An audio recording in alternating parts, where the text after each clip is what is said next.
السلام علیکم۔ ناول مہرام، از قلم مریم مظفر۔ کیا کبھی تم لوگوں نے بھی سوچا ہوگا کہ زباب عروج سے ملنے مہرام ہمایوں آئے گی؟ یہ سوال تو خود ان دونوں نفوس نے بھی نہیں سوچا ہوگا۔ زباب تو شک سے مہرام کا چہرہ تک رہی تھی اور وہ پرسکون ہوئے ٹیک لگائے بیٹھی تھی۔ وہ یہاں صرف یوشے کے کہنے پر آئی تھی، ورنہ اس کی بلا سے زباب بھاڑ میں جائے۔ ملاقاتی کمرے میں ایک چوکور میز کے پار 2 کرسیاں لگی تھیں۔ کمرہ چھوٹا اور فنائل کی بو سے رچا ہوا تھا۔ ہوا میں بھی ہبس اور گھٹن تھی۔ زباب آگے کو ہو کر بیٹھی تھی اور مہرام کرسی پر ٹیک لگائے ٹانگ پر ٹانگ چڑھائے بیٹھی تھی۔ کیوں آئی ہو تم یہاں؟ تفتیش سے پوچھا اور مہرام کا اوپر سے نیچے تک سرسری جائزہ لیا۔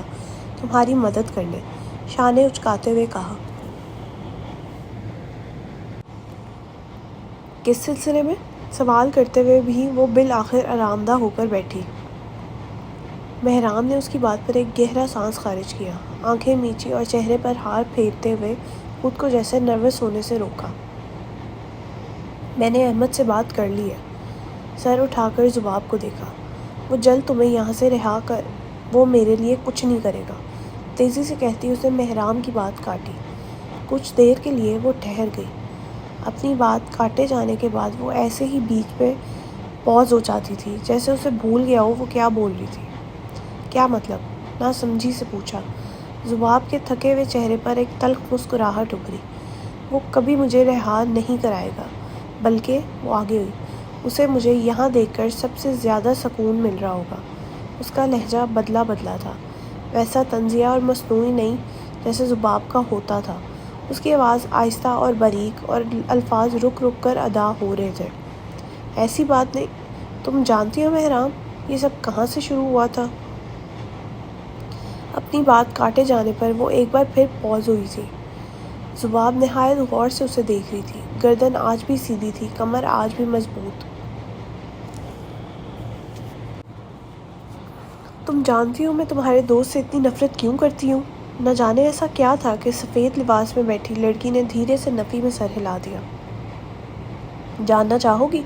سرمئی آنکھوں سے بغور اس کی سیاہ آنکھوں میں جھانکتے ہوئے سوال کیا۔ مہرام کچھ نہیں بولی۔ آج وہ سننے آئی تھی۔ شاید سر ہاں میں ہلایا تو زباب تلخی سے مسکرائی۔ اس نفرت میں سب سے بڑا ہاتھ میرے باپ کا ہے۔ سختی اور تکلیف دونوں میں سے کیا چیز اس کے چہرے پر زیادہ نمایاں تھی، مہرام اندازہ نہیں کر پائی۔ جو ایک چیز وہ دیکھ پائی تھی وہ زباب کا اچانک سے غصے سے لال ہوتا چہرہ۔ کیسا محسوس ہوتا ہوگا کہ جب آپ کا باپ آپ کی ماں یا آپ کے بجائے اپنی پرانی محبوبہ کے دیے گئے دھوکے کا بدلہ لینے پر ہر وقت توجہ دے۔ کیسا لگے گا جب آپ کا باپ اس محبوبہ کی اولاد کو آپ پر فوقیت دے، اور فوقیت بھی اس لیے نہیں کہ کوئی پیار محبت تھی۔ منیر عابد کو صرف خود سے پیار تھا اور کسی سے نہیں۔ ہر لفظ کے ساتھ چہرے پر سختی مزید بڑھ رہی تھی۔ وہ اپنے باپ سے کتنی نفرت کرتی تھی، یہ تو مہرام کو آج معلوم ہوا تھا۔ سرمئی سوجی ہوئی آنکھیں نم ہو رہی تھی، مگر وہ زباب عروج تھی، وہ نہیں روئے گی۔ وہ اپنی ماں کے مرنے پر نہیں روئی، وہ اپنی تذلیل پر کیسے رو لے؟ بابا، میں نے کلاس میں ٹاپ کیا ہے، پتلی سی آواز نکالتے ہوئے اس نے کہا۔ ہاں ہاں، آواز دفعتاً بھاری کر لی۔ بابا دیکھیں، میں نے پینٹنگ بنائی۔ مصنوعی باریک بچوں جیسا لہجہ۔ سر مت کھاؤ، سر درد کی ایکٹنگ کرتے سر کو دبایا۔ بابا یہ دیکھیں، بابا یہ دیکھیں۔ مگر اس بار اس نے اپنی آواز کو باریک ہی رکھا، نہ منیر کی آواز نکالی نہ اس کو کوئی جواب سنایا۔ شاید ایک وقت کے بعد اس نے جواب دینا بھی چھوڑ دیا تھا۔ 27 سالہ زباب عروج 7 سالہ زباب عروج کی نقل چڑھا رہی تھی۔ اگر اس کی ذہنی حالت پر شک نہ ہوتا تو بات حیران کن ہوتی۔ ملاقاتی کمرہ خاموشی میں ڈوب گیا۔ سانس لینے تک کی آواز نہیں تھی۔ قیدی لڑکی کا سر جھکا تھا، تھوڑی سینے سے لگی تھی، جبکہ اس کے برعکس اس سے ملنے آنے والی لڑکی کا سر بلند تھا، مگر اس کی آنکھوں اور چہروں پر بیزاریت تھی۔ اسے ترس نہیں آ رہا تھا۔ شاید اس نے بھی خاندان سے دوسروں پر ترس نہ کھانے والی عادت کو وراثت میں لے لیا تھا۔ وہ احمد کو حد سے زیادہ اٹینشن دیتے تھے تاکہ اسے محسوس کروا سکے کہ اس کے ماں باپ نہیں، وہ ہبہ کا بدلہ اس کی اولاد سے لے رہے تھے۔ تھکے ہوئے لہجے میں کہا، لیکن انہوں نے جو بھی کیا مجھے نہیں پتا صحیح ہے یا غلط، شاید اگر وہ مجھے بھی امپورٹنس دیتے تو میں بھی ان کے ساتھ مل کر احمد کی زندگی جہنم بناتی۔ مجھے صرف اپنے بابا چاہیے تھے، اور جب وہ مجھے نہیں ملے تو آنکھیں جو ہاری ہاری لگ رہی تھیں ان میں وہی سختی اور تپش دوبارہ در آئی۔ کب وہ مظلوم سے ظالم بن جاتی بتانا مشکل تھا، تو میں ان کا غصہ یوشے پر نکالتی، اسے مارتی، ٹارچر کرتی، اگنور کرتی، اور پتہ ہے کیا؟ چہرہ مہرام کی طرف کیا۔ میں بالکل صحیح کرتی تھی، چبا چبا کر کہا۔ اسے بھی ماں کے ساتھ مر جانا چاہیے تھا۔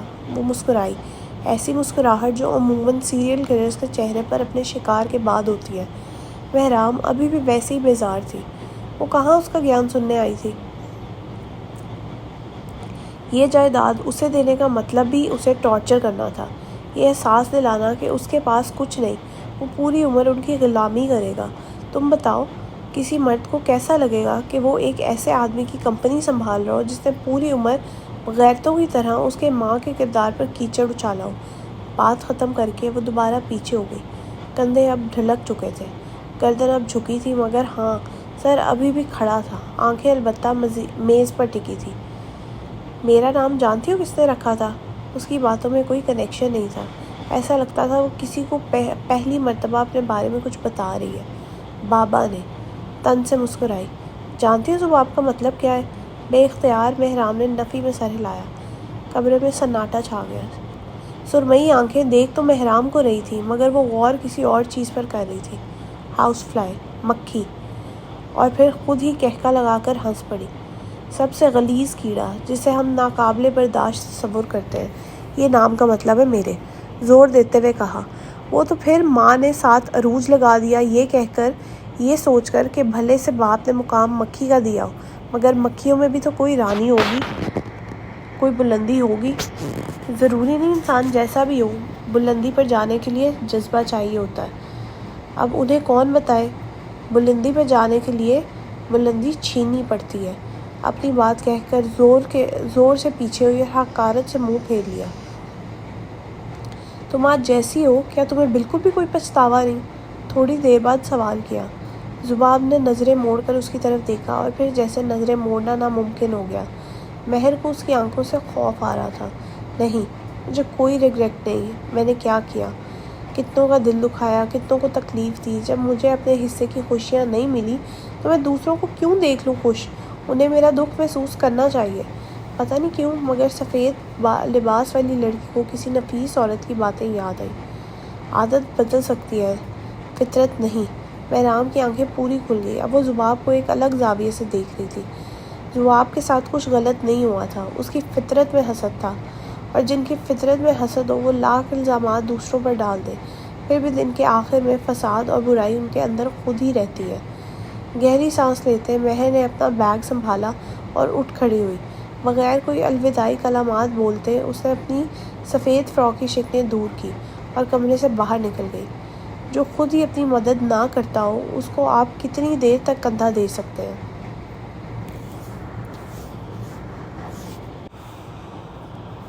2 سال پہلے گھر آتے ساتھ مہرام نے سب سے پہلا کام فجر کو کال کرنے کا کیا۔ انا بے کی ڈانٹ نے اس کے اندر کی سوئی ہوئی بیوی جگا دی تھی۔ وہ مسلسل فجر کو کال ملا رہی تھی۔ پہلے تو گھنٹی جاتی وہ کال نہ اٹھاتا، مگر 3-4 کالز کے بعد اس نے اپنا فون بھی سوئچ آف کر دیا۔ مہرام کی جاگی ہوئی بیوی کی روح کو غصہ چڑھ گیا۔ یہ عجیب انسان میرا فون کیوں نہیں اٹھا رہا؟ وہ اس کے گھر والوں کو کچھ نہیں کہتا تھا کہ اس کی حرکتوں پر نظر رکھیں۔ سب سمجھتے تھے مہر اور فجر کے آپس کے تعلقات ایک نارمل کپل جیسے ہیں، مگر ان میں نارمل تو کیا، کپل جیسا بھی کچھ نہیں تھا۔ اس شادی والے واقعے کے بعد انا بے کے علاوہ اسے 1-2 اور عورتوں نے بھی اولاد نہ ہونے کا طعنہ مارا تھا، لیکن کوئی فجر کو کچھ نہیں کہا کرتا تھا۔ مہرام فیصلہ کر چکی تھی کہ اب اسے فجر سے 2 ٹوک بات کرنی ہے، پھر بھلے بات آر ہو یا پار۔ آج چلتی ہوئی لفٹ بیپ کی آواز سے رکی تو وہ سفید فراک لہراتی مہرام باہر آئی۔ بلاک ہیلز میں چلتی وہ مصروف انداز میں اپنا بیگ کھنگال رہی تھی۔ جب اپنی مطلوبہ چیز ملی تو سر اٹھایا۔ اپارٹمنٹ کی چابیاں۔ آگے بڑھتے ہوئے اس نے اپنے اپارٹمنٹ کے دروازے میں چابی لگائی، لیکن اس سے پہلے ہی اندر سے کسی نے کھول دیا۔